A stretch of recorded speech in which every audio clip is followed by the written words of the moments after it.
This morning, we are spotlighting the divided town of Canton, Massachusetts. Officer John O'Keefe was found dead in the snow in January of 2022, and ever since, the community has been split between those who believe that Karen Reed killed her boyfriend and those that think that the police are framing her. And it's gotten ugly.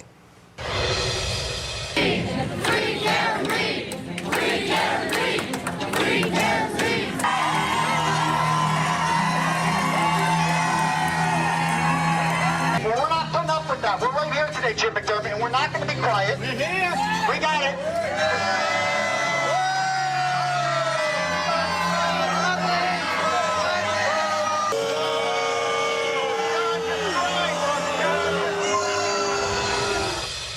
Testimony resumes on Monday in this case after a few days off for the jury and all the parties. Let's bring in our special guest. He is a pastor at Congregational Church of Canton and a professor at Salem State University, the Reverend Dr. John Tamilio III. Welcome, sir.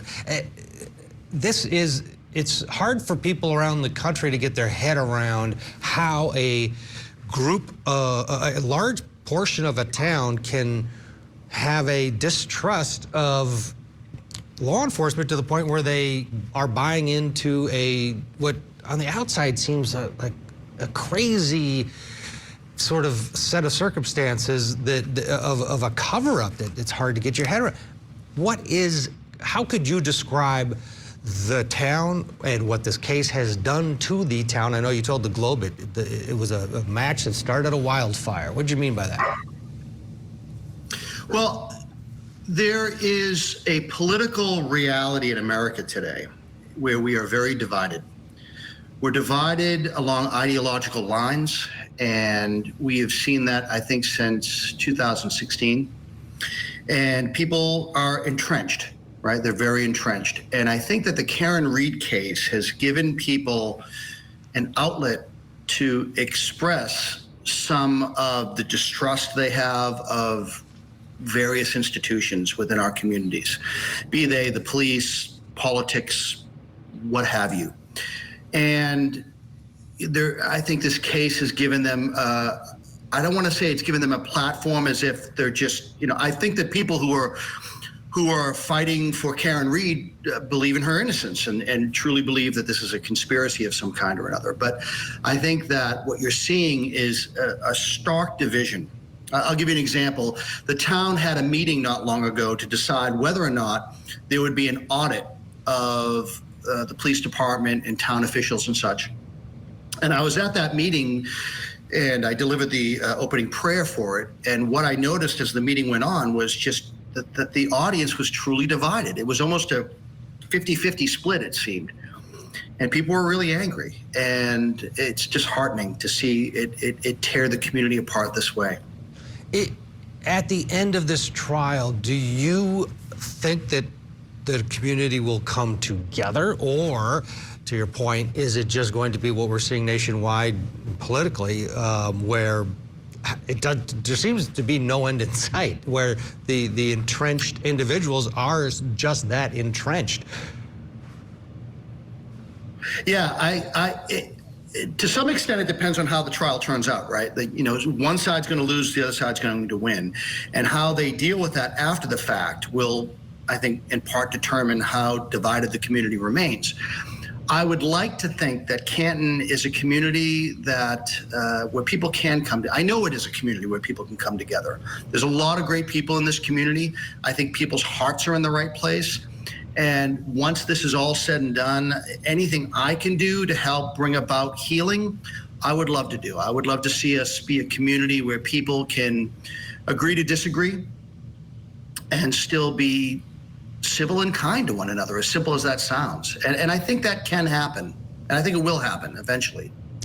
During the trial, we have we've had a little window into, and we've seen the courthouse steps, the anger, the sort of the emotion, on both sides. But Jen McCabe got up there, her daughter, on the witness stand and told the jury about what they have endured in terms of harassment online and otherwise. Take a listen, and then we'll talk about that. Why'd you go to Michael Proctor's house in September of 2023? We are two mothers that are being viciously terrorized and harassed by social media.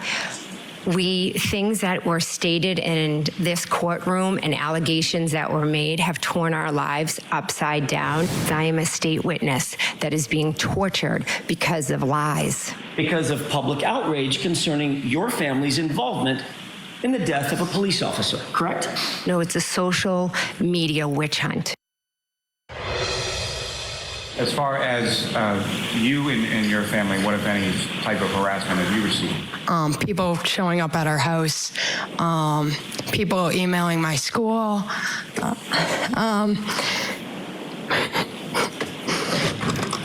just like a lot of harassment.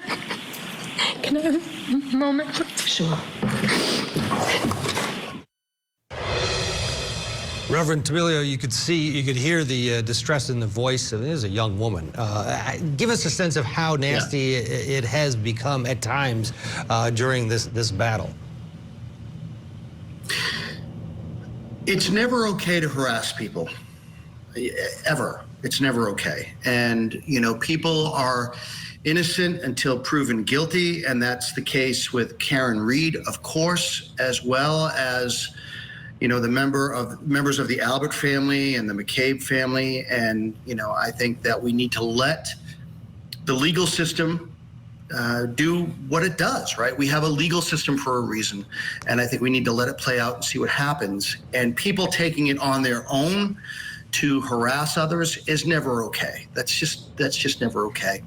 And you don't see it in the streets of Canton sort of on a daily basis, but you hear stories and you see different things and you hear different things, and it's disheartening. It really is disheartening.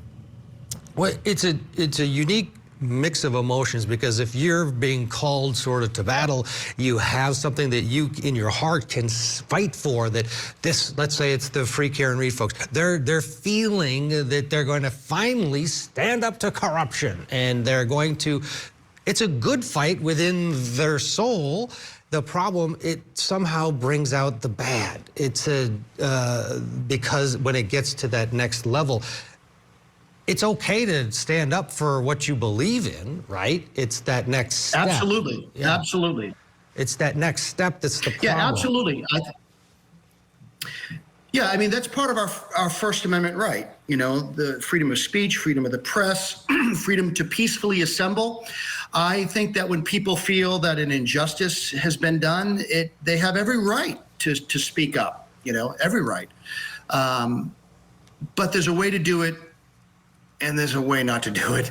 And I think that, you know, harassing people is never okay. I'm not saying all the Free Karen Reed people are harassing, people in Canton. That's not what I'm saying at all. And that's not what I'm seeing either. And, you know, standing out in front of a courthouse and fighting for justice, if you believe that's what you're doing, is totally fine. But I think when it devolves into going to people's homes or places of employment, that's never okay. That's never okay.